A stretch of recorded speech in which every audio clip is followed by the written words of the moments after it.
কলকাতায় অভিনেত্রী দর্শনা বণিক ও ঢালিউডের চিত্রনায়িকা জাহারা মিতুকে নিয়ে দীর্ঘদিন ধরে আটকে আছে দেশের সুপারস্টার শাকিব খান অভিনীত দুটি সিনেমা দুটির নাম আগুন ও অন্তরাত্মা।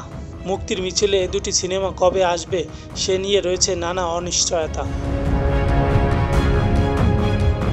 নবাগত অভিনেত্রী জাহারা মিতুকে জুটি করে শাকিব খানের আগুন সিনেমার শুটিং শুরু হয় 2019 সালে। মাঝে প্রযোজকের ঝামেলার কারণে দীর্ঘদিন বন্ধ থাকে শুটিং। তবে 2022 সালের দিকে সিনেমার শুটিংয়ের কাজ পুরোপুরি শেষ হলেও সিনেমাটি মুক্তির কোনো তোড়জোড় নেই। একই অবস্থা অন্তরাত্মা সিনেমার ক্ষেত্রেও।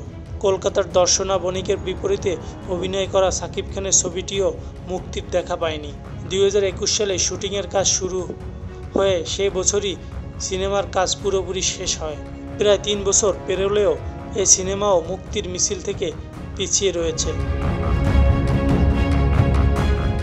এ ব্যাপারে ছবির পরিচালক ওয়াজেদ আলী বলেন, সেন্সরে দেওয়ার জন্য প্রস্তুত হয়ে আছি, কিন্তু সেন্সরে দেওয়া হচ্ছে না। মুক্তির জন্য সঠিক সময় এলেই মুক্তি দেওয়া হবে দীর্ঘ সময় ঝুলে থাকা এই সিনেমা। তবে সে সময় কবে এ বিষয়ে তেমন কোনো তথ্য দিতে পারেনি পরিচালক। ঢালিউডে জাহারা মিতু ও দর্শনা বণিক নতুন মুখ হলেও শোবিজ পাড়ায় বেশ পরিচিত তারা। অন্যদিকে সুপারস্টার শাকিব খান তার জনপ্রিয়তায় কাঁপিয়ে বেড়াচ্ছে দেশীয় ও কলকাতার সিনেমা ইন্ডাস্ট্রি।